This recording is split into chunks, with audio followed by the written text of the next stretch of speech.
திருவாசகத்தோட சிவபுராண பாடலில் மிகவும் இந்த புகழ்பெற்ற வரினா அந்த புல்லாகி பூடாகி மரமாகி இந்த லைன் தான். நம்மளுடைய மனித ஆன்மா இறைவனை அடைவதற்கு முன்னாடி எவ்வளோ பரிமாண வளர்ச்சிகளையும் மறுபிறவிகளையும் கடந்து வர்றது அப்படிங்கிற விளக்கிறது தான் இந்த பாடலோட பொருள்.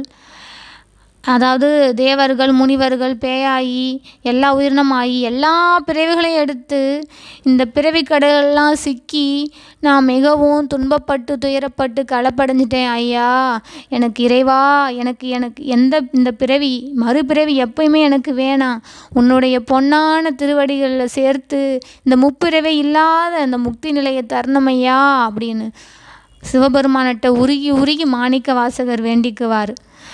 நம்மளும் இந்த நிலையெல்லாம் அறிஞ்சு எத்தனையோ லட்சம் பிறவிகளில் எத்தனையோ துன்பங்களை பட்டு இறைவன் அடையிறதுக்கான இந்த மனித பிறவியை கொடுத்துருக்காரு.